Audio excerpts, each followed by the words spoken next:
na Boleia Cast é um oferecimento de Ecofiltro, excelência em filtragem de diesel, Arla e ar comprimido, sustentabilidade e tecnologia no tratamento de água. Aumenta o volume. Na Boleia Cast está no ar. Olá, queridos amigos e amigas, sejam muito bem-vindos a mais um programa na Boleia Cast, o podcast que transporta informações de qualidade para o seu dia a dia. Hoje temos convidados muito especiais aqui conosco, mas antes disso gostaríamos de apresentar o nosso novo patrocinador, a Ecofiltros, uma empresa que traz uma tecnologia revolucionária para todo o processo de filtragem de combustível a diesel, certo, Alfredo? Exato. Meu amigo Alfredo, ele foi mecânico por muito tempo.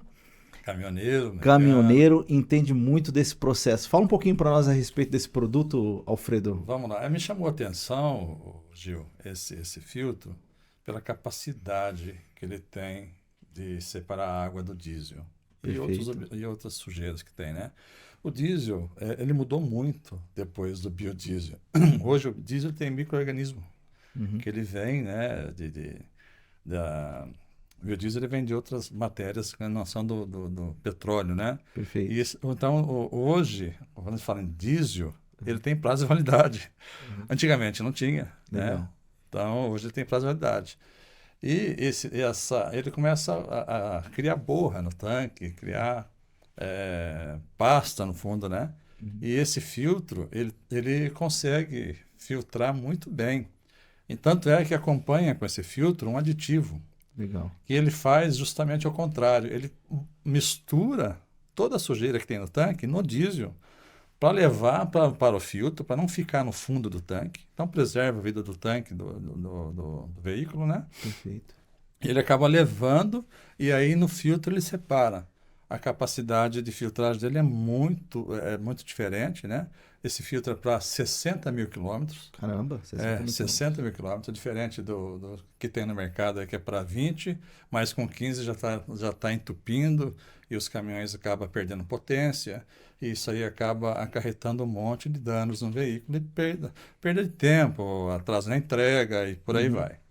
E até porque hoje as trocas de óleo lubrificante dos motores, elas são aí na casa de 40, 50, 60 mil. Perfeito. E você tem que estar parando o veículo antes para trocar o filtro do diesel. Nesse caso, não. Esse filtro acompanha a troca do lubrificante. Entendi. Né? Então, assim, a capacidade, a eficiência me chamou muita atenção. E o que me chamou a atenção também é o filtro do Arla. Né? Porque o Arla ele acaba cristalizando, né, no bico injetor ali, e acaba o caminhão perdendo a potência também, né? E com esse filtro do Arla deles aqui também, você vai trocar a cada 60 mil quilômetros, é a mesma situação. Interessante. Então, a capacidade, a potência média do veículo ela aumenta, a vida útil do motor, né? E hoje, se você rodar com sujeira no tanque ou começar a ir sujeira para as unidades injetoras, para os bicos injetores, o custo é altíssimo, né? Uma mecânica de caminhão hoje é muito cara. E esse filtro ele acaba economizando muito. Legal. Tá? Então imagine o seguinte, pessoal, você que é frotista, você tem um filtro que garante mais performance para o seu veículo, uma vez que ele acaba inibindo a passagem de água para o motor. É zero, carro. viu? É zero. Zero. Não entra água. E você trocando o filtro a cada 60 mil quilômetros, ou seja, ele rende 3 vezes mais do que um filtro comum, é isso? Exato. Até me chamou a atenção o teste no vídeo que eles fizeram, né? Um ambiente cheio de água, óleo e sujeira. A água, se você pode jogar água nesse filtro, ela passa por fora. E você joga o óleo, ele absorve. Perfeito. Então, realmente, só passa óleo puro.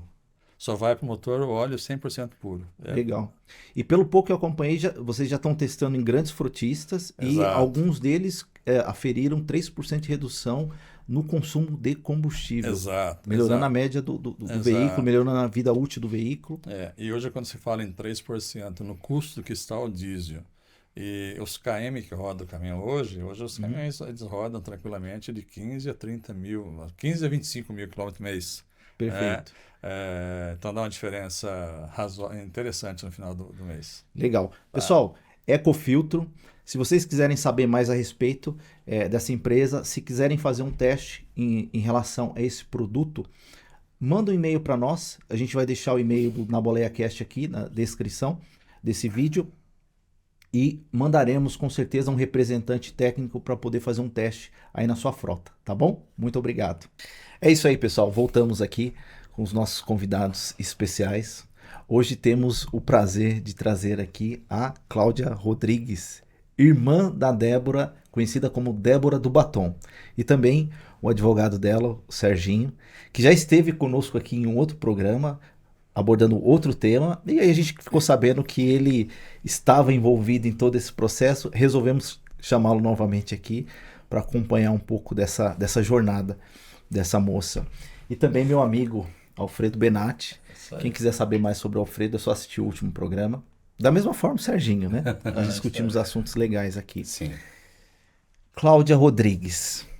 Além de ser irmã da Débora do Batom, você também é enfermeira. Fala um pouquinho da sua jornada para nós. Isso, eu sou Cláudia Rodrigues, conhecida como irmã da Débora do Batom, e sou técnica de enfermagem há 7 anos, trabalho na área, e gosto muito do que faço. Acho que a enfermagem está muito inserida no meu contexto, e foi uma escolha, que eu digo que foi uma escolha por amor mesmo, estar na enfermagem, trabalhar na enfermagem, é algo que eu gosto muito, e através da enfermagem eu falo que tem como o meu lema de vida é levar a palavra do Senhor, a palavra de Cristo, o Evangelho às pessoas. E eu acho que esse é o meio perfeito para mim. No momento onde as pessoas estão mais vulneráveis, passando mais dificuldades, eu consigo ali trazer um pouco de conforto, alento e também a palavra de salvação.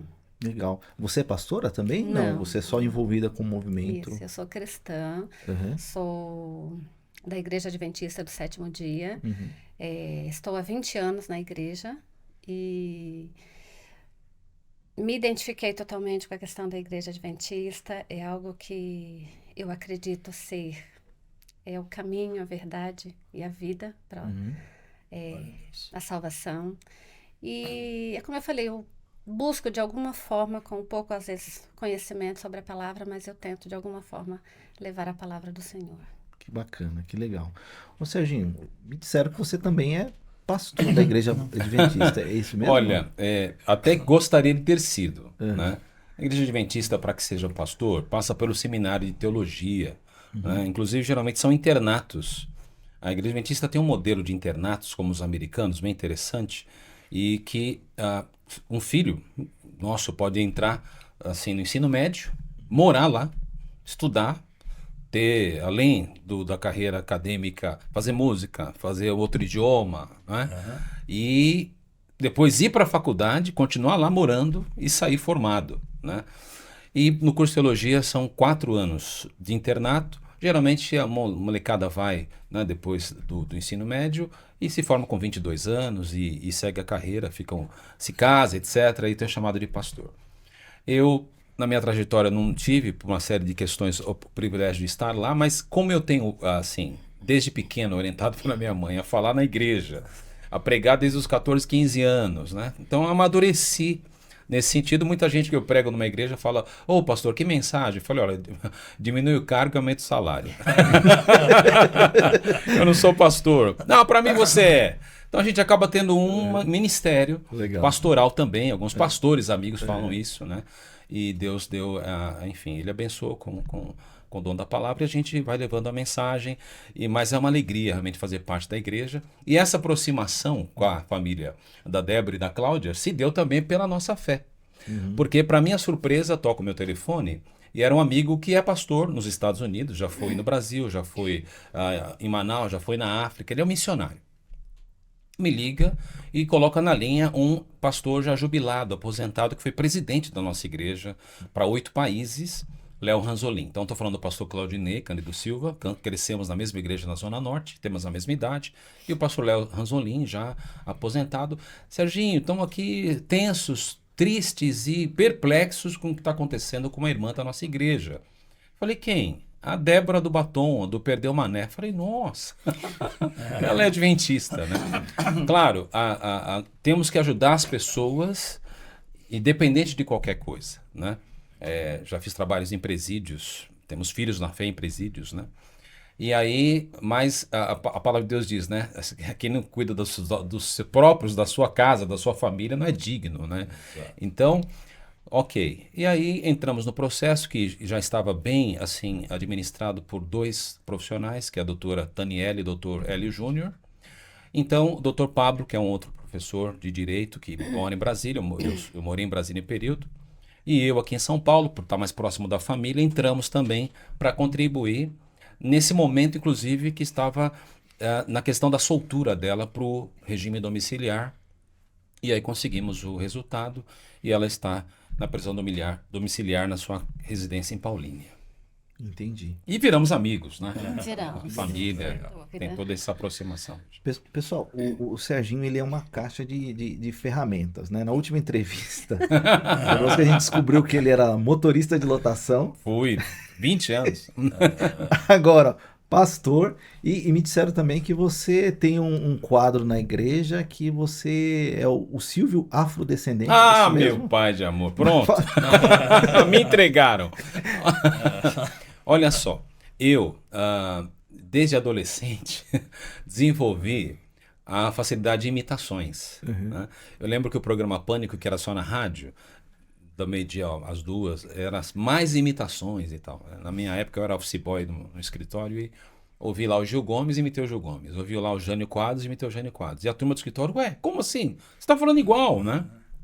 E eu, saiu igual? Saiu. E comecei com essa coisa e a coisa alastrou. E aí tive convites e mais convites para fazer para empresas, festas, convenções. E depois tive, como a gente sempre tem os retiros da igreja de carnaval e etc, espirituais, e eu comecei a ser disputado para fazer o show de calouros, onde os jovens da igreja eram os calouros e eu, o Silvio Black. Silvio Black é boa. O Silvio Santos é uma imitação tão especial, quase que eu fiz a imitação para o Silvio Santos na casa do Silvio.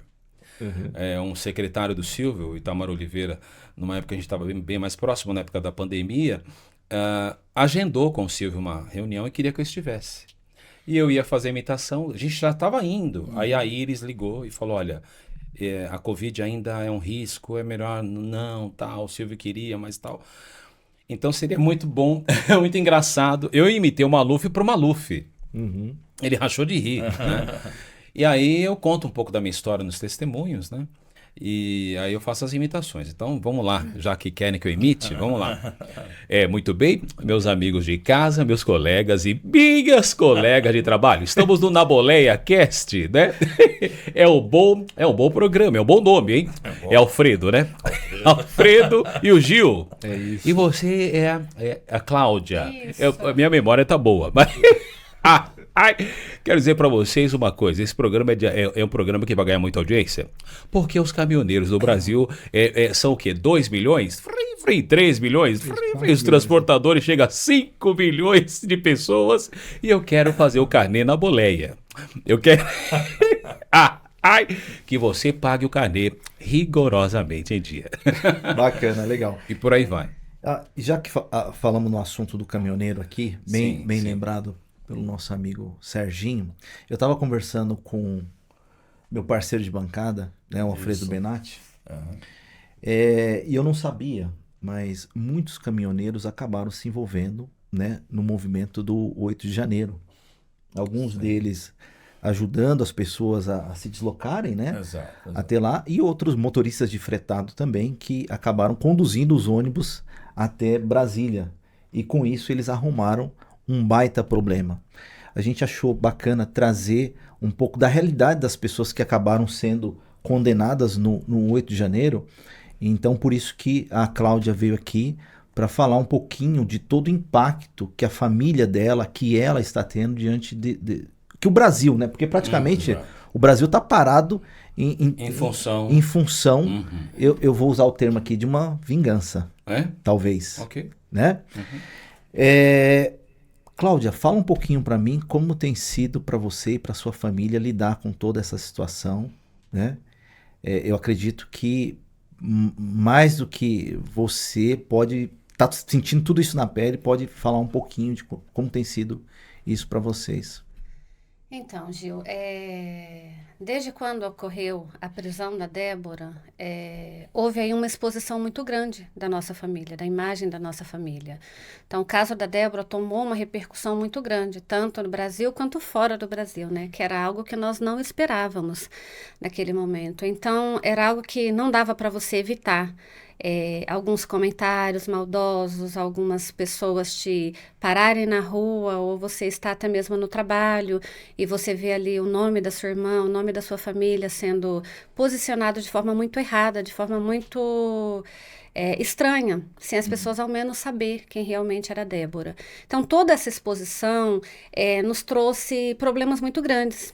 Primeiro, problemas das crianças na escola, que nós tínhamos que proteger as crianças inclusive de adultos maldosos que chegavam nas crianças e às vezes falavam para os próprios filhos, coleguinhas das crianças, olha, aqueles meninos ali, a mãe deles está presa, então... Aí as crianças transmitiam isso para as nossas crianças, para as crianças da Débora. Então, esse era um dos problemas, né? Essa exposição, a forma como as pessoas lidavam com aquilo e também traziam aquele problema para a gente. Uhum. Eu falo que quantas vezes eu estava no trabalho e ali na Copa tinha pessoas ali reunidas, conversando, e você via que o assunto era sobre a Débora. Então, no começo, eu não estava muito preparada, eu não estava realmente preparada para conversar com as pessoas sobre o que aconteceu, a expor o caso da Débora, embora já estivesse totalmente ali na boca de todo mundo, mas eu não estava preparada, eu não sabia como lidar com aquilo. Aí, com o tempo, eu fui adquirindo um pouco mais de experiência, um pouco mais de sabedoria mesmo para lidar com aquela situação. Foi onde eu sentava com as pessoas, conversava, falava, olha gente, a Débora não é essa pessoa a qual vocês estão falando, a Débora é uma menina boa, ela foi movida lá por essa e essa questão, ela sempre lutou muito por liberdade, ela sempre amou muito o país e foi esse o motivo que fez a Débora ir para Brasília. E aí a gente tentava ali de alguma forma argumentar com as pessoas para que as pessoas entendessem quem realmente era a Débora e o que a nossa família estava passando, né? Que tudo aquilo que nós estávamos passando era injusto diante do que foi feito, diante do que ocorreu no 8 de janeiro. E, assim, inúmeros problemas, né? Desde os problemas, eu falo que desde os problemas financeiros, né? Porque quando de repente, você está no meio de uma situação daquela e você tem que encontrar advogados e você tem que manter a família da Débora, manter os custos da Débora ali na prisão. Então, foram diversos problemas, né? Ao decorrer desses 2 anos, foram diversos problemas que a gente enfrentou como família. Minha mãe, logo quando a Débora foi presa, minha mãe desmoronou. Então, eu tinha que lidar também com essa questão, né? De sustentar a minha família ali, né? Tanto espiritualmente como psicologicamente. Então, naquele momento, eu tomei a frente dessa questão para a Débora. Falava, não, eu sou a força aqui fora para defender a Débora, para defender a honra da minha família. Então, naquele momento, eu me posicionei à frente da minha família e eu precisava ali, de qualquer maneira, defender a Débora, defender a minha família. Muito bem. Você é a irmã mais velha? Não, eu tenho uma irmã mais velha, nós somos em 5, né? Tá. São 2 meninos e 3 meninas. Eu sou a irmã ali do meio. A Débora é mais velha ou mais nova? A Débora é a caçula. Ah, é a caçula. É a caçula. Ela tem são 2 filhos? Ela tem 2 meninos. Entendi. Tem o Rafinha, com o Rafael com 7 e o Caio agora com 11. E ela exercia a profissão na época de cabeleireira, tinha um Isso, salão? ela tinha um salão. Uhum. O salão é ali na casa dela mesmo, um pouquinho na frente ali da casa dela. E ela trabalhava como cabeleireira. Entendi. Por sinal, uma boa cabeleireira. Que bom. Ela vai voltar a ser, né? Vai Como sim. você citou aí, ser cristã, né? Muito, muito bom. Sim. E aí fica a certeza, tudo isso vai passar. Tá? Nós temos fé em Cristo, nós temos fé em Deus, né? E nós somos guardados e protegidos. Tudo isso vai passar, tenho Sim, certeza. eu Só tenho que assim, nós certeza. temos que falar. Deus tem um propósito para tudo, né? A Débora, com certeza, está toda essa passagem vai abrir a cabeça de muita pessoa, né? A frase, até gostaria que o doutor comentasse um pouco, a frase perdeu o mané. Incomoda muita gente, né? Sim. Mas, assim, não foi a Débora que criou essa frase. Não. Essa frase foi um ministro que falou isso e ofendeu a população, perdeu o mané. É uma eleição que foi quase empatada. Então, teria metade da população que deveria ser respeitada não ter ouvido uma frase dessa. Aí vem, você acha que essa agressão a Débora, esse exagero de pena, foi pela frase perdeu o mané? Foi pelo patrimônio depreciado, que eles acusam que depreciou? Ou foi para calar, ela foi uma peça usada para calar a boca do brasileiro? Muito bem, Alfredo. Veja bem, nós estamos diante de uma situação, quando a gente coloca o conceito de golpe, a gente vê que foi desconceituado. Qual é o conceito de golpe? É a interrupção de um poder estabelecido, eleito, por forças armadas, por forças paramilitares, ou por, digamos assim, movimentos de ilegalidades que interrompem aquele poder estabelecido. Nós tivemos no Brasil, em 2006, uma invasão no Congresso Nacional, entre tantas que houveram da esquerda, e o MST, com umas 500, 600 pessoas, invadiu durante o funcionamento da Casa Legislativa. Nessa invasão, eles quebraram muitas coisas, quebraram estátuas do Mário Covas, eles feriram 30 pessoas, jogaram um paralelepípedo na cabeça de um dos policiais legislativos que foi parar na UTI, 9 deles foram internados, estava em pleno funcionamento a casa num dia de semana, e o presidente do Congresso naquela época era alguém do PCdoB, Partido Comunista do Brasil, Aldo Rebelo, hoje do MDB. E ele mesmo, em entrevistas, ele declarou que deu ordem de prisão, as pessoas foram presas, responsabilizadas pelos crimes cometidos individualmente, e pelas indenizações que deveriam fazer no restabelecimento do patrimônio que foi atingido, e em nenhum momento foi usado o termo golpe, mesmo no dia legislativo. Então é golpe num domingo, não tem ninguém, não tem um parlamentar, não tem um ministro, não ter o apoio das Forças Armadas, não ter arma, não ter, digamos assim, nenhum funcionário da casa, enfim. E aí, veja, quando a Dilma caiu, a esquerda disse que foi um golpe. E viajou pelo mundo, assim como o Eduardo Bolsonaro, denunciando que houve um golpe. Né?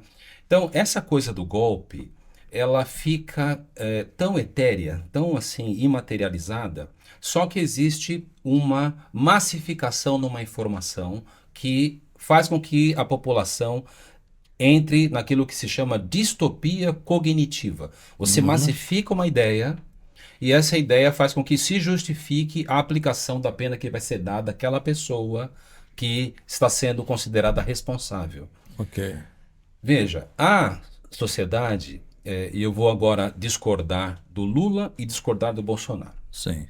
Até porque eu estou usando a caneca do Juntos, que é um movimento por uma nova Constituição, porque nós entramos num colapso e a gente enxerga que a Constituição é um dos problemas, é um tema longo, mas eu quero dizer o seguinte: onde eu discordo do Bolsonaro, nós não precisamos de um ministro do Supremo Tribunal Federal terrivelmente evangélico. Claro que ele falou isso numa provocação. Sim. Mas também não precisamos de um ministro do Supremo Tribunal Federal terrivelmente comunista. Okay. Não precisamos de um ministro do Supremo Tribunal Federal terrivelmente amigo do presidente, ex-advogado do presidente, digamos assim, advogado do sindicato do presidente. Nós precisamos de ministros juristas, imparciais, que sejam sóbrios e que façam a aplicação da lei dentro daquilo que está determinado na legislação. Seria uma democracia sem extremos. Exato. Sem extrema esquerda, sem extrema direita. Isso. Eles não podem ser ativistas políticos. Ok. Então, a frase perdeu uma neve, voltando para ela. É uma frase, inclusive, dita quando a pessoa, inclusive, é roubada na rua, assaltada, né? Perdeu, mané. Fica quieto. Você perdeu. é uma frase desrespeitosa. Ok. Então, lá em Portugal, uma pessoa então aborda o ministro Barroso e fala: poxa, o código-fonte, o senhor ficaram de liberar, deixa a nação ter clareza Sim. do processo e aí tá tudo bem. Perdeu o mané, não me amola. Ok.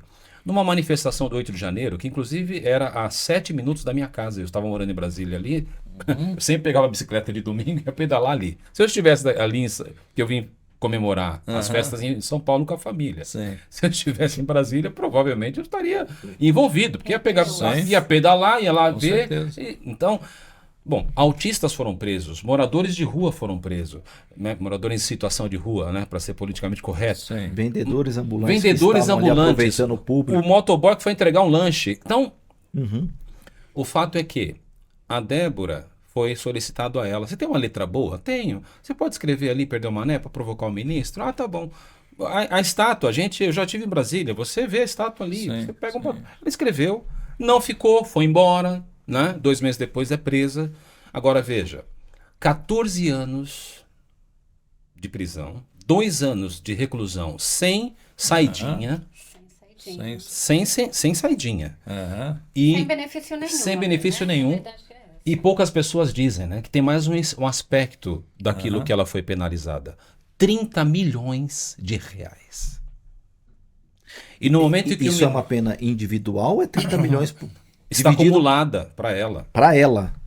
Não sabia disso. 30 milhões de reais. Então, assim, quando o ministro fala dessa Absurdo, pena, né? Que absurdo. ele ri no meio da pena. Então, isso é desproporcional e aí entra no aspecto da vingança, é o aspecto ideológico tal, e a gente vê os criminosos mais graves do Brasil saindo pela porta da frente em habeas corpus, entende?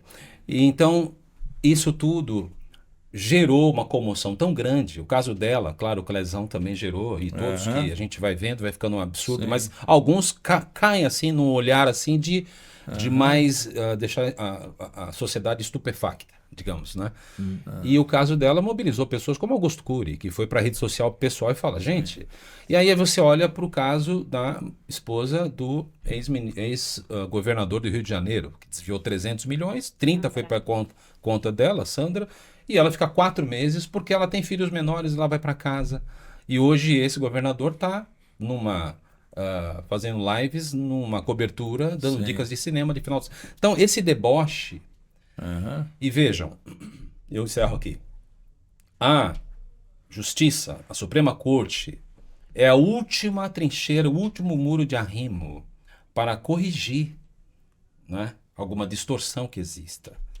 E aí você vê uma situação que você fala, puxa, e há uma crise que chegou onde chegamos, que é a Magnística e toda essa crise que o Brasil entrou. E por essas e outras a gente levanta a bandeira de uma nova Constituição, de uma Assembleia Constituinte que reorganize a nação. Não basta só trocar presidentes, a gente já experimentou isso. Precisamos resolver a estrutura do Brasil. E só uma perguntinha assim para finalizar. Em que grau de culpa você acha que tem a sociedade para não se importar com o próximo? E não olhar, né? Uma Débora presa, tantas senhoras de idade Sim, que estão ali. exato. Exato. Eu possivelmente estivesse ali, porque não para quebrar, ninguém estava ali para quebrar, né? Para poder manifestar a tua vontade. Não é democracia poder falar? E como que anda o nosso país que você tem que ter dedos para falar? Como que está a nossa democracia? Como que está a nossa sociedade que não se importa em acompanhar a veracidade da notícia, a veracidade da política, para opinar mais? E aí fica na mão de poucos, esses poucos são penalizados. Que grau você daria isso para a população? Não no ponto de criticar, Ok. mas de nós começar a despertar a vontade da população se interessar mais pela política do Brasil. Ok. Olha, Alfredo, boa pergunta. Ela entra num aspecto um pouco sociológico, psicológico, Mas a realidade é que melhorou muito a participação das pessoas em relação ao assunto da política, né? Hoje você vê o quanto que as pessoas falam nas redes Sem sociais dúvida. delas, abrem canais, pessoas simples até, né? Pessoas que, enfim, senhorinhas que pegam o seu celular de direita e de esquerda, reclamam do Bolsa Família, reclamam daquilo, eu ia fazer compra no mercado, tal, esse presidente não dá, tal, ok. A questão que você aborda, que eu acho que é o lado da empatia, esse lado, nós estamos vivendo uma civilização, e aí entra até um aspecto profético, né? Sobre o amor de muitos se esfriará, né? Exato. A questão é que o meu valor ético, ele tem que olhar para isso que está acontecendo com a Débora e falar assim, não. E eu conheço pessoas de esquerda que têm esse valor ético e que disseram, falou, não, isso aqui está demais, está errado, não tem como. Está desproporcional isso aqui. Só que nós também temos um problema que é o fanatismo ideológico. O fanatismo ideológico faz com que as pessoas, ou também interesses não confessáveis, faz com que as pessoas vão para um show, como foram esse final de semana na Paulista. Se esses artistas tivessem só falado contra a PEC da superblindagem, legal. Eles poderiam ter despertado um ambiente direta já, colocando direita e esquerda na Paulista também. Não, a PEC da blindagem não dá, somos unânimes nisso. Ia ser um recado para a sociedade maravilhoso. Sim. Mas não, sem anistia. Mas eles foram anistiados, sequestraram embaixadores de mais de 10 nações, com armas.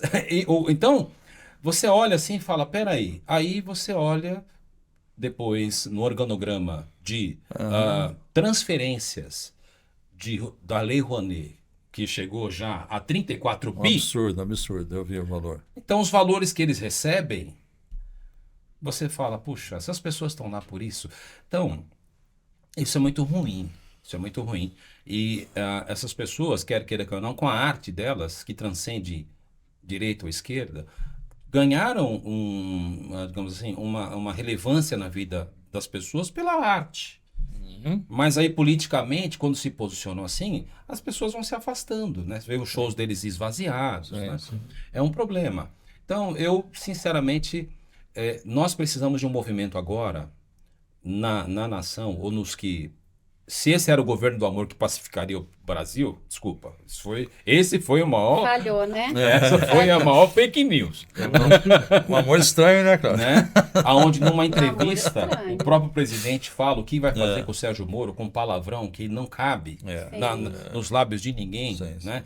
Então, temos que ter alguém, porque ainda o Brasil tem na figura do presidente a figura paternalista.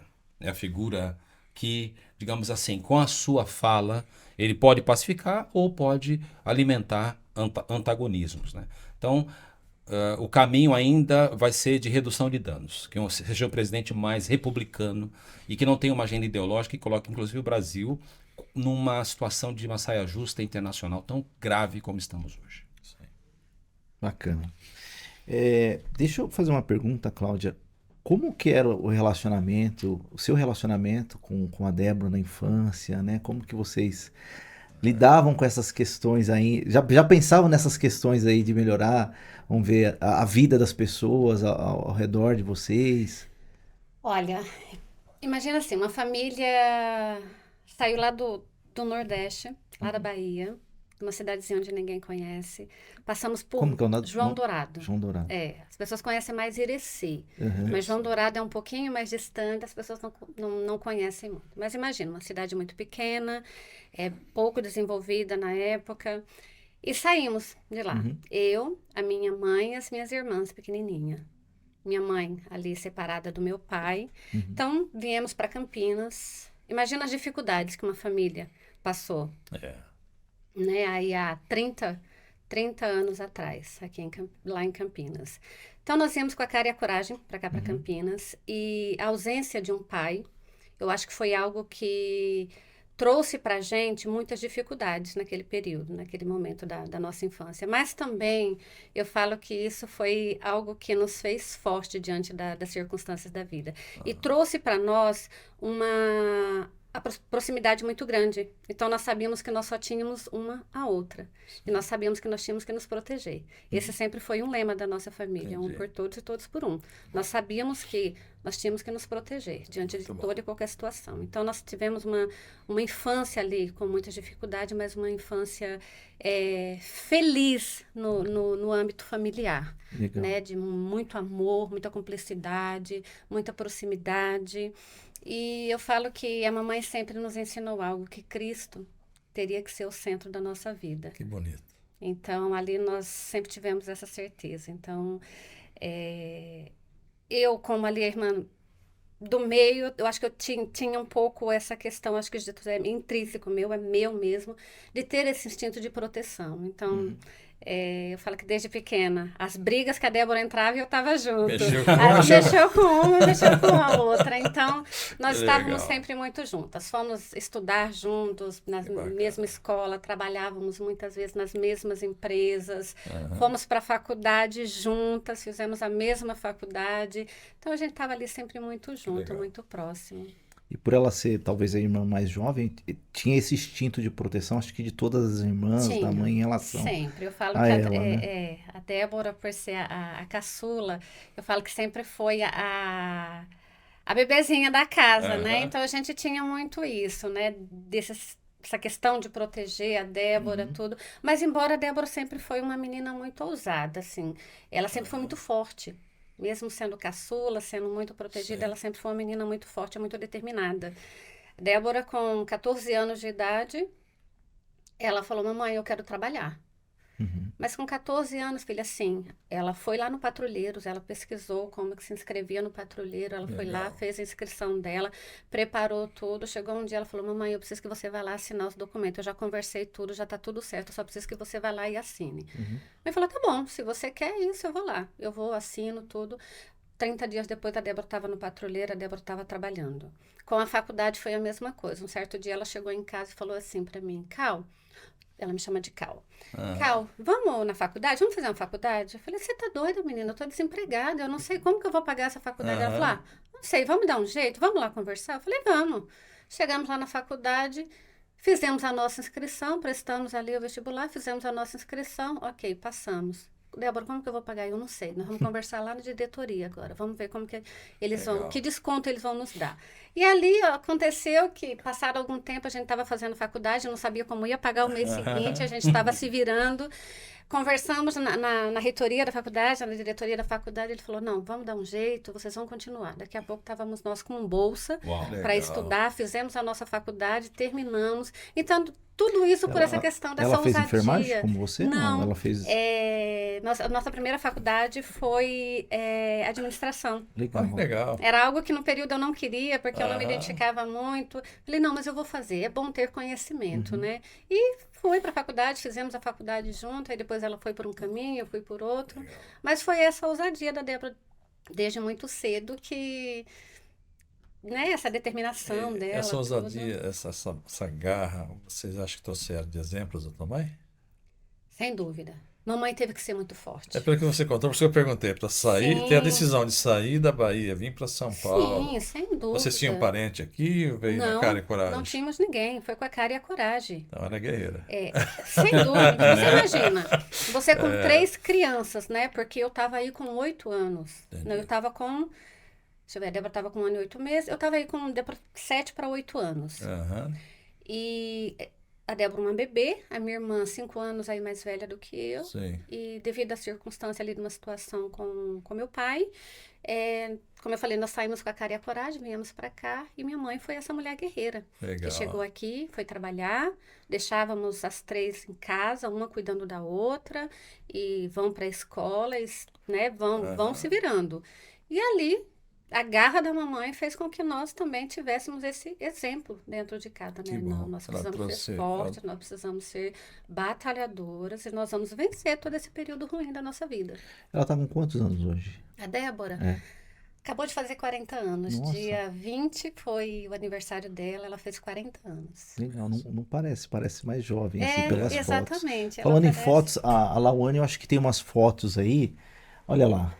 Vamos dar uma olhadinha. Vocês são muito parecidas, né? Muito, bastante. Aí, ó, família unida, levávamos os filhos nas manifestações que tinham lá Quando em que vocês Campinas. começaram a se envolver com esse movimento de ir pra rua, de brigar por melhores condições, vamos dizer assim? Eu acho que essas questões começou, acho que desde o impeachment da Dilma. Tá? Foi o Acho momento que foi vocês... um momento ali que teve um despertar, Olha, e foi o nosso encontro conjuntos aqui na Paulista. Que legal. E Gostei estávamos desse juntos. cara Você aí. viu esse cara aí, ó? Tava junto ali, ó. Agora, há uma curiosidade interessante em relação à família dela, que é como eles votavam antes. Teve um antes e depois. Acho que é bom ela contar. Sim, nesse meio caminho nós tivemos um padrasto. Minha mãe se relacionou com uma pessoa que, por sinal, eu amo muito ele. Ele foi ali a presença masculina, o Legal. pai que a vida nos trouxe. E ele era envolvido com política, ele gostava muito desse assunto de política. Então, nós sempre, dentro de casa, nós sempre tivemos esse assunto de política. Ele falava da época militar, falava, né, do PT, disso, e ele era petista. Entendi. Petista roxo, né, de defender Lula ali muito. E por um tempo, nós acreditávamos muito naquilo tudo que ele falava, que realmente tinha essa questão do PT, que o PT era o partido que defendia o pobre, né, o necessitado e tal. E ali passou um tempo, nós fomos crescendo, nós fomos nos interessando um pouquinho mais por política. Chegou um momento, algumas pautas não batiam com aquilo que a gente acreditava, Sim. né? E nós começamos a olhar e questionar tudo aquilo, né? Fala, não, mas não é isso que eu acredito, não é isso que eu defendo. Aí, um certo momento, chegou uma colega nossa e nós fomos bater um papo sobre política. Estávamos num churrasco, nós fomos bater um papo. E ela chegou, então, e perguntou, Cal, Dé, você defende isso daqui? A gente, não, eu não sou contra isso. Sim. E a questão da ideologia? Também sou contra. E Sim. a questão de aborto? Também sou contra. Então, nós somos de direita, nós não somos de esquerda. Exato. E ali foi a virada de chave naquele momento, quando nós percebemos que nós estávamos do lado errado, porque nós não defendíamos as pautas que eram levantadas pelas pautas do Mas tem um PT, as detalhe. pautas da esquerda. O que você acha, vocês conheceram o PT lá atrás, você acha que ele mudou nesses 20 anos, depois que ele assumiu o poder? O PT tinha uma ideologia diferente, porque eu conheci muitas pessoas que simpatizam, pessoas boas, que simpatizavam com o PT e tiveram uma vida brilhante. E hoje reclamam exatamente dessas pautas que você falou. Quando bate em aborto, quando bate... aí começa a pesar, Sim. né? Mas são pautas que não apareciam lá. Pelo menos eu não acompanhava o PT, mas parece que não tinha essas pautas no PT. Tinha? Eu acho que sempre tiveram essas pautas, mas eu acho que estava muito camuflado, estava muito ali escondido entre as questões, né? Porque talvez não era tão importante levantar aquelas bandeiras naquele momento, mas eu acho que isso sempre teve muito dentro das pautas do PT, sempre teve muito inserido no viés de esquerda, né? Eu acho que hoje, como a população é uma população mais esclarecida, é uma população que ela já sabe discernir certamente o que é uma direita, o que é uma esquerda, o que é uma pauta de esquerda, o que é uma pauta de direita, agora ficou mais escancarado essa face realmente de quem é a esquerda e de quem é o PT. Interessante. É interessante esse ponto que você está colocando aí, porque agora eu estou fazendo, né, uma rememoração aqui. Eu também vim da Bahia, meus pais também tomaram a decisão de vir para São Paulo quando eu era bebezinho. E meu pai chegou a trabalhar com o Lula, né, na Volkswagen. Então, eu cresci em São Bernardo do Campo. O reduto, vamos dizer assim, né, dos sindicatos e tudo mais, né, do partido. Está todo ali no ABC. Então você tem boa parte da população que realmente vota com o PT. Inclusive eu, por conta, né, dessa influência do meu pai, dos vizinhos e tudo mais, durante muito tempo votei, né? Só que aí você começa a não ouvir mais as narrativas criadas pela mídia tradicional e começa a ter acesso, né, às coisas como elas são. E aí você chega na conclusão, como você chegou, de que tem alguma coisa errada, né?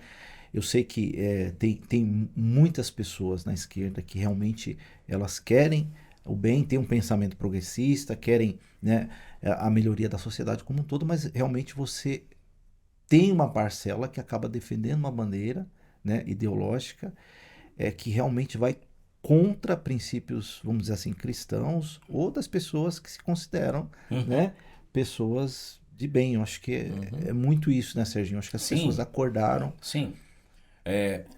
O Olavo de Carvalho, quer queira, quer não, existe um antes e depois ideológico no Brasil, do organograma que ele trouxe em relação ao que é esquerda, o que é direita, quem é quem, nesse espectro todo. Sim. O Brasil antes olhava um pouco mais para a pessoa e não para a legenda partidária. Né? O importante é a pessoa, essa pessoa é boa. E aí começou a pauta de costumes, né, ganhar relevância, e aí teve que fazer essa dicotomia. Agora, veja, eu tenho sangue baiano também, hein? Olha, nós estamos bem, A minha mãe- bem representados aqui. Minha mãe nasceu em Rui Barbosa, minha avó teve 9 filhos e pegou mais um para criar, 10. E também abandonada pelo marido, alcoólatra, veio para São Paulo e minha mãe veio com 10, 11 anos e aí eu nasci aqui. Mas veja, eu, como todo brasileiro, ou grande maioria do brasileiro, foi se cansando da corrupção e o Lula se colocava como, entre aspas, o outsider da época. Aquele que mudaria as coisas, aquele que... Sim. Então ele veio perdendo eleições, e o pessoal falou basta, principalmente depois do Collor, e ele veio. Né? Eu fui assessor do líder do governo Lula, 2004, 2005. Entendi. Eu e minha mãe fizemos campanha perundina, porque também as corrupções que vinham lá das prefeituras do Maluf, não. Entendi. Então quem se coloca como alternativa, você dá um voto de confiança. Sim. Né? Só que eles traíram a nação. Eles cometeram crimes contra a democracia. Sim. Os desvios e as corrupções que foram sendo, né, desde do mensalão, petrolão e por aí vai, foi assustando todo mundo, falando, não é possível. Então, você vai ver foto minha na minha galeria com políticos de tudo quanto é espectro. Mas, em termos de apoiar alguém, falei, não, e essa alternativa pode quebrar esse status quo, pode quebrar o sistema, pode trazer um país menos corrupto. Sim. Não, essa alternativa, eu francamente tenho fotos com o Dória, tenho fotos com o... Porque eu comecei a virar um anti-PT, porque quando eu entro para ser um assessor e começo a conhecer os bastidores, eu falo, nossa, mas eles não são aquilo que eles pregavam. Exato. Então, eu pedi a conta, eu não posso continuar aqui. Entende? Então, só que, assim... 80% da população brasileira se apresenta conservadora. Né? Bom, se 80% da população brasileira se apresenta conservadora, essas pautas, né, de costumes e etc. chocam a população e elas se afastam e a direita, naturalmente o centro-direita, vai ganhando força. Mas você tem, do outro lado, 80% também dos jornalistas progressistas de esquerda. 75% dos professores universitários de esquerda. Então você tem uma minoria que é formadora de opinião de esquerda. O problema é que as instituições também começaram a se comportar protegendo um espectro ideológico em detrimento do outro. Então, quem levou as pessoas para o 8 de janeiro não foram em si as pessoas, mas foram os volumes de agressões que elas tiveram durante o processo eleitoral e também durante o mandato.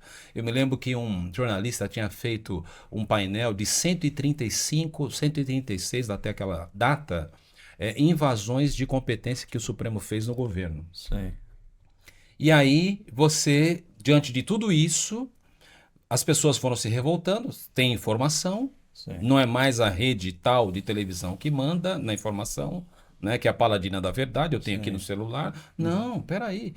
Olha só, eu me lembro quando na entrevista de presidente falaram assim, o senhor não tem vergonha de ter imitado uma pessoa sem oxigênio? O senhor não quer pedir desculpa para a nação? E ele falou assim, mas eu não estou lembrando que eu fiz isso. E eu lembrei na hora. Ele fez isso criticando o Mandetta. Dizendo para o Mandetta, você está errado de falar para as pessoas irem só quando estão com falta de ar. Você tem que ir antes, senão você vai morrer, você vai ser entubado. Recortaram só a parte que ele faz a falta de ar para poder... Isso é mentira. E isso é uma coisa que eu tenho que ser contra, independente se eu sou de direita ou de esquerda, porque é mentira. Exato. Então, cadê o princípio ético das pessoas? Então, nós somos hoje uma humanidade avançadíssima na tecnologia, mas uma miséria nas relações, uma miséria nos valores, uma miséria na ética. E aí a gente tem que ter o temor do Senhor, não é? Exato. O povo cristão, não é? Aham. Que também hoje está sendo considerado, a cristofobia cresceu. Então nós estamos com, não está simples. Mas Não aí, tá simples, Sérgio, mas- se você voltar atrás, você comentou aí, né? Havia rumo de um lado, depois tinha de outro. Então tinha a direita e a esquerda, a antiga direita, né? Você acha que eles acusavam as roubalheiras de quem está no poder para consertar ou para estar no lugar da pessoa? Pois é. Porque hoje, quando você vê aquela direita, hoje ela caminha junto com a esquerda. Sim. Então, quando você pega ali presidente e vice-presidente, eles eram direita e esquerda. Hoje estão ali Sim. com a mesma pasta, a mesma ideologia ali, né? É. E como que fica o povo? Eu estou falando porque a preocupação, né? Você tem filhos pequenos, os meus já estão adultos, você tem filho, né, recém-pai agora, né? Novinho, 52 Eu anos. vim de uma geração que eu batia no peito, né? Eu sou caminhoneiro raiz, eu comecei de baixo. Mas eu não sou caminhoneiro que herdei caminhão. Eu era caminhoneiro, eu comecei como ajudante, depois comprei o meu caminhão e assim foi. E eu sempre batia no peito que eu nunca precisei do governo para nada. Então eu não dava muita bola para a política. Ok. O governo não ajuda em nada. E tá assim. Só que está chegando num ponto que está sendo tirada essa oportunidade de você seguir e ser alguém, porque o governo prega que o pobre não precisa de dinheiro. Uhum. Onde vai ficar a classe média? Essa classe que também gera emprego. Os maiores geradores de empregos estão na classe média, Sim. as pequenas empresas. Sim. E hoje você ser empresário no Brasil, parece que você é um criminoso, Uhum. né? Você é sobrecarregado de impostos, se você vai para uma audiência trabalhista, você é tratado como um criminoso e por aí vai. E a preocupação, quando eu parei para olhar um pouco para a política, eu falei, cara, nós temos que começar a entender, o brasileiro tem que começar a entender, porque quando eu falo que o brasileiro não olha, eu caí nesse erro a maior parte da minha vida, de não olhar para a política. Eu sou auto-independente, o país que se vire e eu vou tocar minha vida aqui. Mas influenciou na minha vida. Né? Eu não conseguiria hoje trilhar o caminho que eu trilhei. Não tenho mais essa oportunidade. Sim. Então, assim, a política ela tem que estar no dia a dia e elas têm que ser corretas. E não tem que ser extrema, nem direita nem extrema esquerda. Tem que ser um centro honesto, onde se cumpre a democracia. O que você falou me tocou muito. É mentira? É mentira. E aí, as pessoas de direita e esquerda têm que estar junto na Paulista para combater uma mentira. Esquece o lado, é mentira. Vamos lá combater essa mentira. Então precisa essa maturidade, não precisa? É quase utópico, né? Achar que isso vai acontecer, mas alguém tem que propor e já aconteceu na nossa história. A questão, Alfredo, Gil e Cláudia, minha amiga, eu quero dizer para você e você que está aí do outro lado da tela. Nós, hoje, quando olhamos para, digamos assim, o governo interfere na nossa vida. Sim. Né? Os exemplos no mundo dos países que mais tiveram, digamos assim, evolução econômica e a maior inclusão social é uma economia forte. Quanto mais forte a economia, quanto mais as pessoas têm emprego, eu tenho exemplos da minha vida, né? Minha trajetória de transportador, de transporte municipal de passageiros na periferia, da lotação, né? As cooperativas, etc. Fiquei 17, 20 anos nessa área, 17 dirigindo e quase 10 líder ou fundador de uma linha que chegou a transportar 300 mil pessoas na periferia no mês, né? Bilhete único para cá, o passe, etc. Veja só, não era incomum eu receber alguém me procurando, Serginho, você é coordenador dessa linha que passa nos bairros e tal? Sim. Me dá uma chance de emprego, tá aqui meu alvará de soltura. Eu passei tanto tempo na casa de detenção ou no presídio tal e eu não quero voltar para essa vida, mas eu preciso de oportunidade e ninguém abre uma porta para mim. Vários.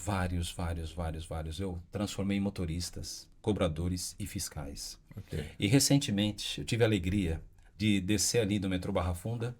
Eu estava vindo de um lugar, desci no metrô Barra Funda, estou com a minha mala de viagem, esperando o meu irmão me buscar, e eu ouço uma pessoa gritando meu nome. E eu não estava achando a pessoa.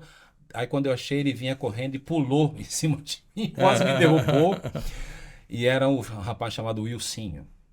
E ele falou assim: Serginho, meu irmão, você me deu uma chance de trabalho quando eu saí do sistema prisional. E eu estou me aposentando agora. Legal. No sistema de transporte. Criei meu filho, criei minha filha, tenho um neto, tal, e você entrou na minha história. Foi muito bom te ver para te agradecer. Então, as pessoas querem oportunidade. Vai sempre existir, claro, aquele que não quer mudança. Sim. Mas, quando a gente olha para os 513 deputados, temos 127 na esquerda, uns 100 e poucos lá na direita, mas temos uns 300 aqui no centrão. Eles não têm compromisso ideológico. É esquema. É negócio. Entende? Então, nós, lamentavelmente, o sistema precisa mudar. Crime hediondo tem que ser corrupção. Os corruptos têm que ser condenados a 17 anos, a 14 anos, 30 milhões, bloquear o patrimônio e nunca mais voltarem a serem candidatos. Agora, uma mãe de família que escreveu Perdeu o Mané, desculpa. Isso. Então, a inversão de valores está muito profunda. E isso faz com que nós precisemos fazer um chamado aos 7 mil que não se dobraram a Baal, que não aceitam isso e que realmente, quando forem para a manifestação, que vão sim, sem medo, e a gente precisa que essas pessoas votem. Nós precisamos votar direito. Isso é um clamor que a sociedade precisa entender, a importância do voto, por mais que elas tenham até medo se o sistema funciona direito ou não, votem e se posicionem e orientem os seus filhos, né? No passado era um orgulho ter um filho numa universidade pública. Hoje virou um pesadelo. Ele entra de um jeito e sai do outro. Se transforma. Né? Então o Brasil precisa de um realinhamento. Mas ainda sobre a questão que ele comentou ali, que ele falou que ele pensava de uma forma que eu não vou me envolver com política. Exato. A minha questão aqui está bem resolvida, tenho a minha empresa, estou trabalhando, eu não vou me envolver. E talvez esse ainda seja um grande problema dos brasileiros hoje. Estão tão ali envolvidos com os seus problemas, não quero me envolver com política, que ele não entendeu que a política está nos valores de mercado, Isso. a política está no preço da gasolina, a política está no quanto você paga na escola, a política está envolvida em tudo.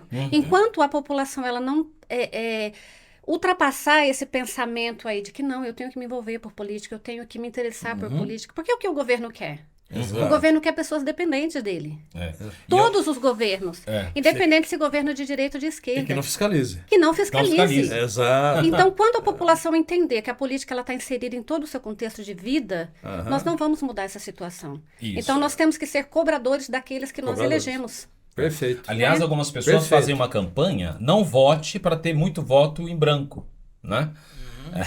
Olha só, a campanha do Dória com o Haddad em São Paulo. Eu fui assessor na época na Câmara Municipal de São Paulo, acompanhei de perto. O Haddad perdeu para o Dória no primeiro turno. Só que o Dória perdeu para os votos brancos e nulos. Teve mais voto branco e nulo Abstenção total. do que votos para o vencedor. E o voto branco e nulo, ele não conta, porque é só a somatória dos votos válidos. Então não adianta você anular o seu voto, Você não está... ou você não está contribuindo. Você está contribuindo sim. Porque um dono de uma escola falou assim: Serginho, você pode vir na minha escola falar para os adolescentes da importância do voto e da política e tal? Eu falei, uau, para adolescente e tal, tá bom, vou. Cheguei lá, falei, quantos aqui moram em condomínio? Uma molecada levantou a mão. Ok, que bom. Digamos que no seu condomínio tem uma piscina que está suja, que não funciona. O elevador tem 2, só funciona um, de vez em quando nenhum, todo mundo tem que subir pela escada. O prédio está todo velho, todo mal conservado. Não tem brinquedoteca, não tem isso, não tem aquilo. E aí vai ter uma nova assembleia para poder votar no novo time de síndicos e tal, e, né, conselho fiscal e zelador. Você está pagando 700 de condomínio por mês. Tá vendo uma turma falando, nós vamos reformar o prédio, reformar a piscina, vai ter brinquedoteca, vai ter isso, vai ter aquilo, vai ter portaria 24 horas, segurança, tal, o prédio vai estar limpo, tal, e vai cair para R$400 o condomínio. Mas vocês não votam, né? Vocês não se envolvem em política. Deixa o pessoal que tá. Não, nós vamos, tio, nós vamos. Falei, então, quem que é o zelador da nossa cidade? O prefeito. Quem que é o zelador do Brasil? É o presidente. Quem é o zelador? Quem é o síndico, aliás, do estado? É o governador. Então você tem que votar. Você tem que olhar as propostas. Aí eles... aí entrou na mente deles, né? Então, o nosso apelo não é só para o cidadão, né? Que o Alfredo agora veio com essa maturidade também. E nós que estamos aqui, porque realmente a coisa ficou nó. Mas o apelo também aos homens e mulheres de bem para serem candidatos. Ótimo. Para serem candidatas, né? E para entender que a vida pública é um sacerdócio. Não é para se servir, mas é para servir a nação. A consciência do patriotismo, ela falta um pouco no Brasil, na tua opinião? Faltou, acho que muito tempo, né? Há um tempo atrás nós vimos que estava bem esquecido, né? Frio ali. Porém, eu falo que da época de Bolsonaro para cá, eu acho que esse patriotismo ele Despertou. foi despertado, exatamente. As pessoas foram levadas a ter esse despertar, né? As pessoas muitas vezes nem andavam, não tinham nem orgulho de levantar a bandeira, a nossa bandeira nacional. As pessoas não tinham. E hoje, após essa era Bolsonaro, nós vimos que até as pessoas mais simples, a dona de casa, a tiazinha do Sim. Zap, o pedreiro, o carpinteiro lá na obra, as pessoas falando de política. Não, eu sou patriota, eu amo meu país. Que legal. Hoje as pessoas têm esse orgulho, né? De falar, não, eu sou brasileiro, eu amo minha bandeira, eu levanto minha bandeira, eu coloco minha bandeira na porta de casa. É Então, isso acho que aí. teve esse despertar, assim, de alguns anos para cá. Voltaram até a cantar o hino nacional. Voltaram a cantar o hino. Eu sou da época que nós cantávamos o Eu hino era solista nacional. na minha escola. Olha aí, eu lembro. E no primeiro ano do atual governo, só vimos erros na hora de cantar o hino nacional. Não teve um. Não teve um que acertou. Soube Nelson. cantar o hino nacional ali completo. Eu triste. falo, então, é triste isso, né? Porque eu sou da época realmente que na escola nós iniciávamos o nosso dia cantando o hino nacional. E a nossa Isso era bandeira- Para ir bacana. na escola tinha que Pra estar cantar. na escola tinha que Exato. cantar. Eu também. E a nossa bandeira é verde e amarela porque somos brasileiros. Numa entrevista recente para o portal UOL, a jornalista ficou intrigada com uma fala minha que eu falei assim. Ela falou, Sérgio, como assim tirar... O Juntos tem um projeto que transcende a direita e a esquerda porque está falando de nova Constituição que abrange a todos. Isso eu entendi. Mas por que você falou nessa frase aqui, tirar o Brasil da frequência Caim e Abel? Eu falei, ok, desculpa, aqui é um jargão meio de igreja, mas eu vou explicar. Quem mata os brasileiros? Os brasileiros. Quem mata os americanos? Os americanos. E nós somos todos irmãos. Exato. Tirar o Brasil da frequência Caim e Abel é para que irmãos parem de matar irmãos. Porque nós somos todos irmãos. Ela falou, uau. Que legal. Legal. Que legal. Você falou aí, né, de voto, né, de levantar novos políticos, muito importante, né? Aliás, a gente representa aí a classe dos caminhoneiros e a gente vai estar pautando conjuntos, né? Voto em trânsito. Porque Legal. 50% ou 60% dos caminhoneiros acabam não votando por estarem Por estar fora, na estrada, por estar na né? estrada. Por estar- E aí adianta a pessoa ter uma opinião e torcer pelo Brasil. E o pessoal que para a estrada, né? Que consegue realmente ter força na política, né? Mas na hora de ir para a urna, eles não Tá são. excluído, Seu né? Tá voto, excluído. ele tá excluído. Então, assim, seria urgente a Isso. gente pautar e começar com essa. Sim, eu essa inclusive demanda. estou pautando esse assunto, Alfredo, com os amigos do Juntos, com o pessoal do Novo. Inclusive nesse apelo de novas pessoas virem para a política, né? Sim. O Novo foi assistir os eventos do Juntos. Modesto Carvalhosa, deve ter uma foto dele aí, professor constitucional, que tem um livro maravilhoso, escreveu uma nova Constituição com 136 artigos apenas, né? Eles têm sido palestrantes nos nossos eventos sobre a nova Constituição e a gente vê o Partido Novo, que é um partido que tem bons parlamentares, mas tem poucos, precisa subir o time, então a gente fez eventos para que ajude a ter Legal. novos nomes por lá. Mas o fato é que nós temos hoje um desafio muito grande com a toxicidade, o ambiente muito tóxico, né? A gente não tem mais o debate das ideias, eu preciso aniquilar aquela pessoa, né? Então isso a gente precisa frear, tirar realmente, voltando essa frequência Caim e Abel. Legal. É isso. Porque o povo, assim, o país não vai para frente se continuar essa polarização do jeito que está, né? Então as pessoas elas precisam realmente se unir, independente de esquerda e direita, e a gente precisa voltar a pautar aquilo que vai fazer com que... Tem gente sem saneamento básico ainda no país, 50%. Como é que pode? Mortalidade infantil, os 60% de crianças analfabetas, a meta ainda deixou 60% de crianças analfabetas. Está muito grave. Então, a fome é de um presidente ou um governo pragmático. Nós estamos lá discutindo coisas da Rússia, do outro país, do Irã, e a gente... do próprio quintal de casa, né? Aumentou a população de rua. Tá grave. Cláudia, não é que aumentou, dobrou, né? Dobrou. Grave. Cláudia, você concorda que o Brasil, os brasileiros e os políticos são funcionários nossos, eles têm que responder pra gente e nós temos que cobrá-los? Eu tenho certeza, esse é o nosso papel como eleitores, né? Eles são os nossos representantes. Exato. Então, ou seja, eles são os nossos funcionários. Funcionários. E o papel do povo não é idolatrar político, o papel do povo é cobrar.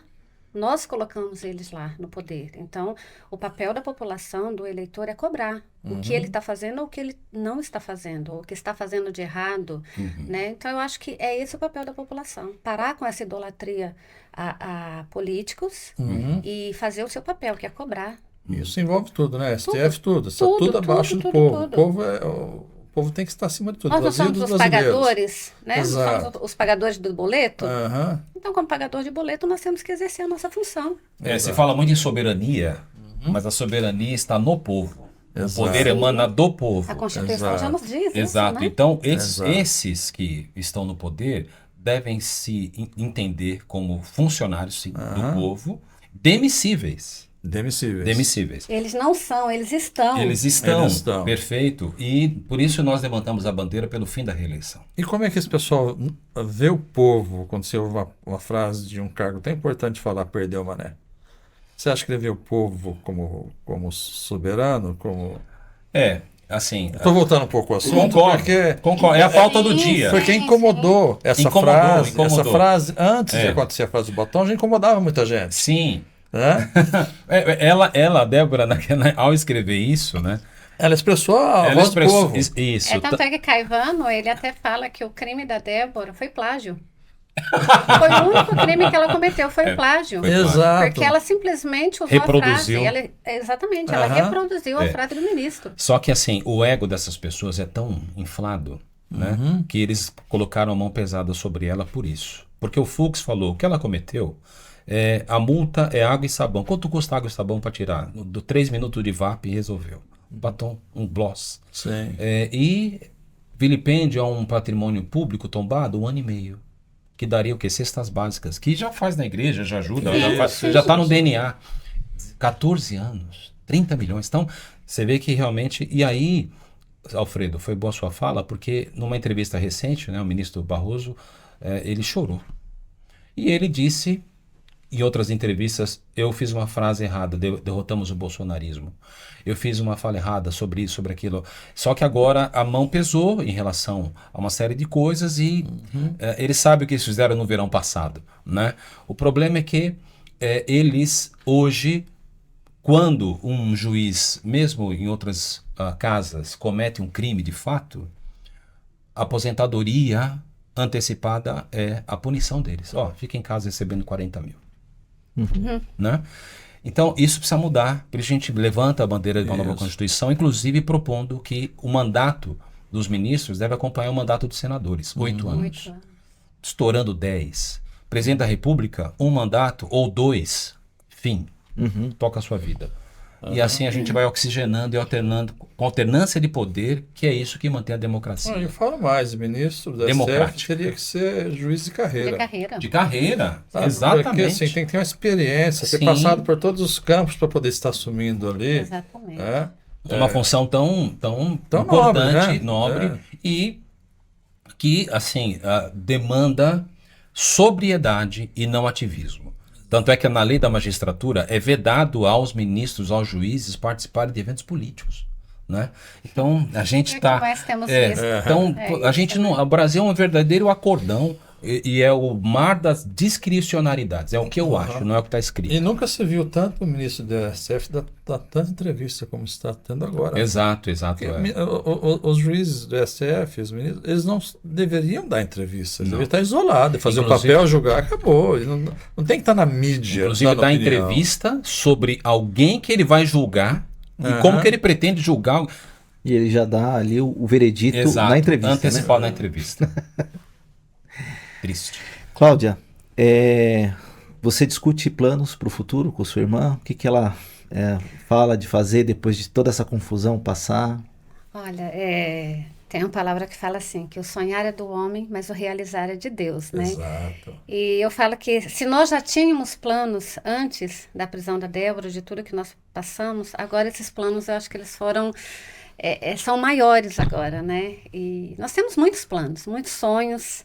Eu falo que hoje a gente tem uma questão que fala que ainda está mal resolvida entre a gente, que antes da Débora ser presa, nós tínhamos o sonho, o projeto, já estava tudo bem encaminhado, da gente fazer uma viagem em família. Mas a família toda, juntar todo mundo e fazer uma super viagem, que era algo que nós abandonamos aí nesses 2 anos, não foi possível.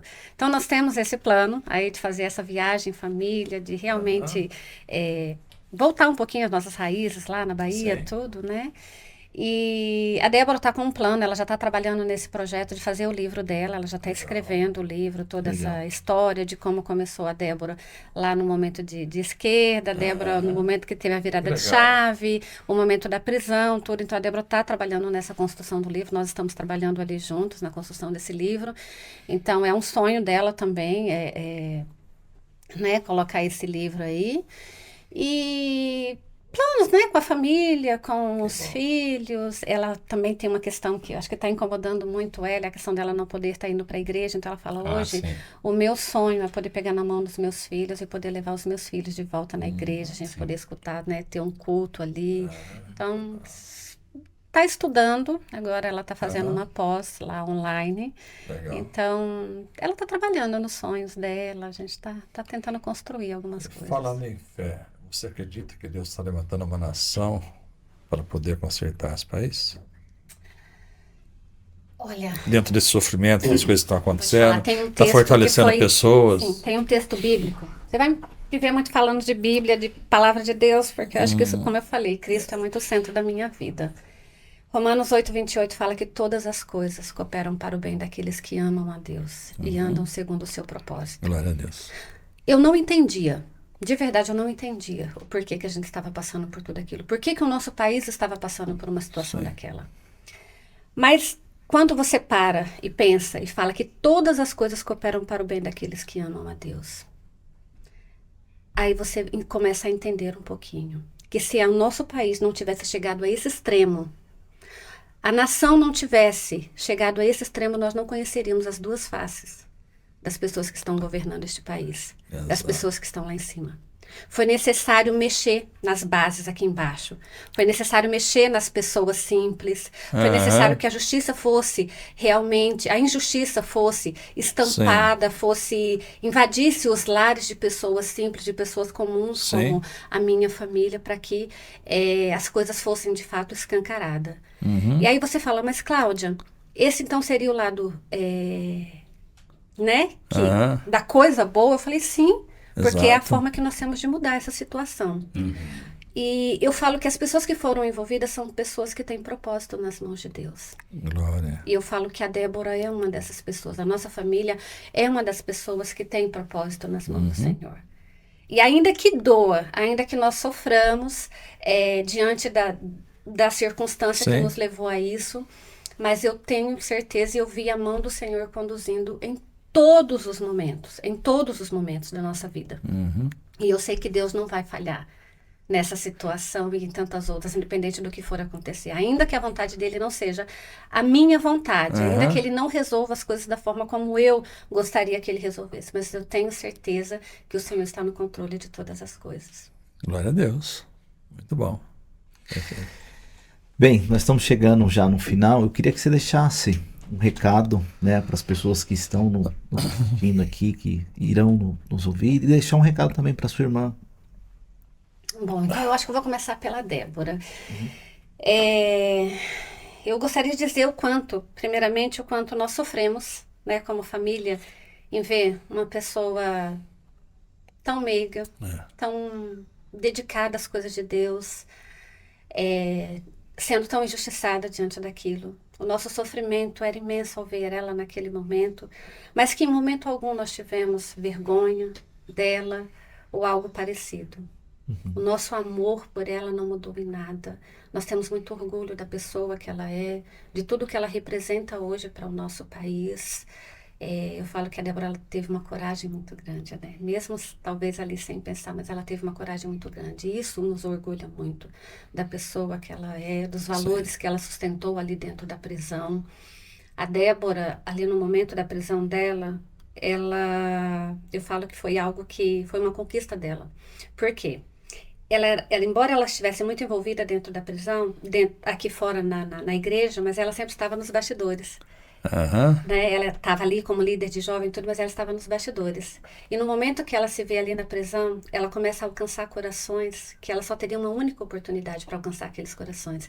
E aí ela se torna protagonista dessa história lá dentro. Eu lembro que aqui fora ela tinha uma urgência, ela falava: Cláudia, eu quero que você traga estudos bíblicos para mim, traga a Bíblia para mim, eu preciso evangelizar para essas meninas aqui na cadeia, eu preciso falar do amor de Jesus para essas meninas. E a Débora ali, então, naquele momento, ela se torna protagonista ali dentro. Ela vê que aquilo era um propósito de Deus. E ela começa ali a trazer o evangelho, transformar a vida de algumas pessoas ali dentro da prisão. Então eu falo, isso é um motivo de muito orgulho, que embora as circunstâncias, a dor, o sofrimento, não fez com que ela recuasse na fé. Então eu tenho muito orgulho dela sobre essa questão. Você quer deixar algum contato? Pode continuar com o seu recado, né, para o público. Eu falo assim, eu tenho um sentimento de gratidão, a nossa família tem um sentimento de gratidão muito grande por esse país, pelas pessoas que choraram com a gente, sofreram com a gente. E eu gostaria de deixar um recado para aquelas pessoas que estão passando pelo mesmo problema que nós passamos e ainda estamos, né, vivendo, porque, como eu falei, a Débora ainda segue presa, a Débora ainda tem medidas cautelares muito difíceis de ser cumpridas, mas tem pessoas que ainda estão presas, estão no cárcere mesmo, né? Estão se sentindo abandonadas. Nós estamos aqui fora lutando por essas pessoas. E nós não vamos abandonar essa causa. Nós não vamos abandonar os patriotas que estão ali presos. Enquanto eu tiver voz, eu e muitas pessoas da direita e muitas patriotas que estão lá batendo nessa tecla, nós vamos lutar por cada um deles, até que todos saiam da prisão, até que as pessoas retomem as suas vidas, até que o país volte a ser um país soberano, onde a soberania venha da voz do povo. Então nós estamos aí lutando por essas pessoas e tenham fé, não abandone a sua fé, como eu falei, Deus está no controle de todas as coisas, então tenhamos fé. Legal. Se alguém quiser te contatar, você quer deixar algum e-mail, algum Instagram, alguma coisa? Bom, meu Instagram é Cláudia _Rodrigues, UFC. E tenho um e-mail, claudianalu@yahoo.com.br. Pode entrar lá e a gente bate um papo, conversa um pouquinho sobre. Legal. Serginho, quer deixar algum recado? Bom, primeiro dizer que a Débora, ela sempre, em qualquer lugar que ela estiver, ela está investida como embaixadora de Cristo. Porque realmente essa evangelização, inclusive uma das detentas, não me lembro agora o nome, falou assim, eu não encontrava mais saída para mim, no fundo do poço da depressão, né? Lá em Tremembé. E ela falou, e a Débora me resgatou. Que coisa linda, né? Veja, para a Débora eu também quero deixar um recado e também para todos os do 8 de janeiro. Vocês foram condenados por um crime impossível. Existe na doutrina e existe dentro da estrutura do direito o crime impossível, porque ele não preenche os requisitos para que se seja um golpe. Ele é qualquer coisa, menos um golpe. Então elas foram condenadas por um crime impossível para poder calar a oposição, o outro espectro ideológico. Agora, quero dizer também para a nação que aquilo que atinge alguém diretamente, atinge a todos indiretamente. Palavras do pastor Martin Luther King. Eu não tive como não me vincular, não só pelo fator do pastor Claudinei e o pastor Léo Ranzolini me procurarem, mas porque é tão aviltante que você não pode ficar, sabe, apático. E conhecendo a família, a Cláudia, a mãe, as irmãs, os maridos, os sobrinhos, os filhos e a Débora, eles são extraordinariamente apaixonantes. São pessoas que você fala, meu Deus, né?